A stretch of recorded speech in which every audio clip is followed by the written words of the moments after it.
13 ans. Et lorsqu'ils sont allés à Al-Madina, la première année, il n'y a rien. La deuxième année, au milieu de la deuxième année, il y avait la salat, les zakat. Donc, 14 ans et demi. Les premières 14 ans et demi, il n'y avait pas d'adoration que... on adore bien sûr Allah, on se rappelle d'Allah, on adore Allah, etc. Mais il n'y avait pas de salat, ni zakat, ni son, ni hajj. Il y avait la purification de l'âme.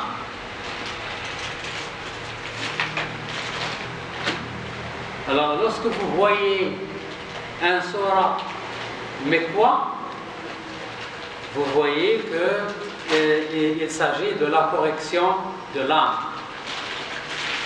Et lorsque vous voyez un surah de Médina, vous comprenez qu'il y a des ordres à faire de l'adoration, etc. Les surahs de Mecca, c'est pourquoi dans le Coran, vous trouvez surah Mekkiya, surah Madaniya. Surah Mekkiya, c'est la purification de l'âme, c'est la correction de l'âme. Surah Madaniya,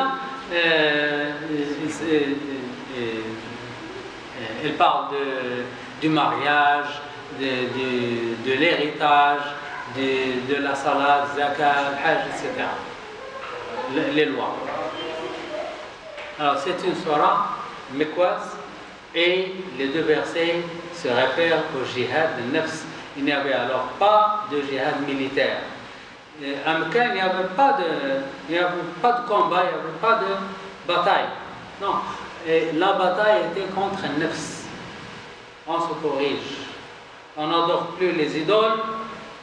On demande personne.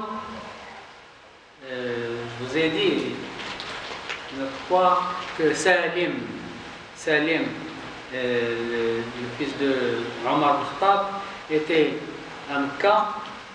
Il tournait autour, il fait le tawaf autour de Mecca, et le roi est arrivé et lui dit bien, c'est un beau jour que je t'ai trouvé, fais un souhait. Demande ce que tu veux. Et Salim me dit, je suis dans la maison d'Allah et je demande une personne, une créature. Non, c'est honteux. Le roi dit, ah oui, tu as raison. Il a laissé. Alors Salim a fait tawaf, et puis elle a fait sa'i, le va-et-vient entre Safa et Marwa, et elle est sortie de Masjid Haram. Et là, le roi l'a arrêté.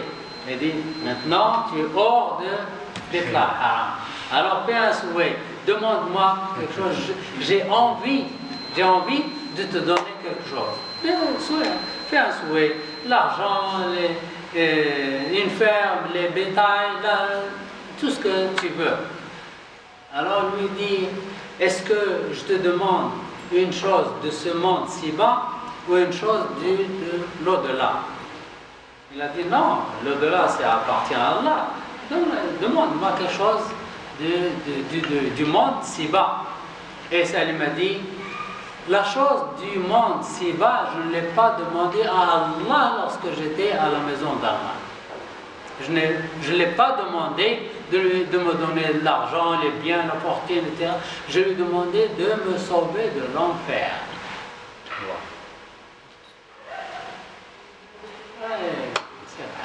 Et il n'a pas demandé au roi. C'est le roi qui veut donner et lui il a refusé. Nous voyons les mendiants qui remplissent les rues, les mendiants qui ont des millions. Chacun porte avec lui des millions et il demande de l'argent. Le jour du jugement, ils n'auront plus de chair dans leur visage, tellement ils sont humiliés. Ils seront dans l'humiliation et dans le châtiment. Si on demande Allah. Si on demande protection, c'est d'Allah. Tout le bien vient d'Allah. Alors, il y a des gens qui font bien aux autres. Ils sont envoyés. Ils sont envoyés. Parfois, on fait du bien à son ennemi. On n'aime pas cette personne et on lui donne. Ce n'est pas de son propre gré. Il est envoyé. Oui. Comment il est envoyé? Pardon? Comment il est envoyé? C'est Allah qui l'a ordonné de faire ce geste. C'est Allah. Par exemple, je déteste cette personne pour une raison quelconque.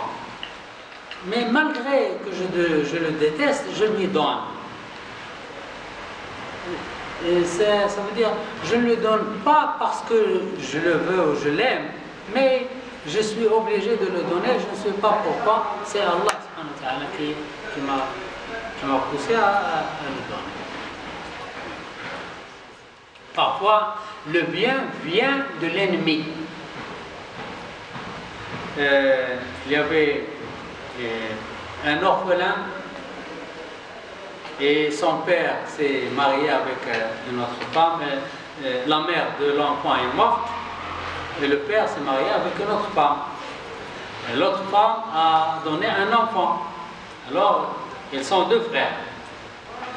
La mère, bien sûr, fait du bien à son enfant et il donne la meilleure chose à son enfant et la moins bonne à son stepson. Beau-fils. Beau-fils. Alors, lorsqu'il y a du lait, il lui donne elle donne la meilleure chose à son enfant et la moins bonne à son beau-fils. Un jour, les deux frères se mettent en colère et ils se battent. Et celui qui mange le moins, c'est celui qui gagne. Et après, celui qui mange bien, il a frappé par bien. C'est Allah.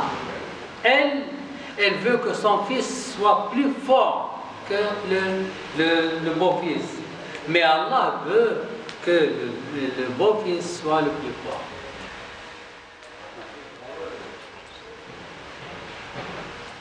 Allah subhanahu wa ta'ala dit, par l'âme, et celui qui l'a façonné harmonieusement et qui lui a inspiré son libertinage et sa piété. En vérité, l'homme qui purifie son âme sera sauvé et celui qui la corrompt sera réprouvé.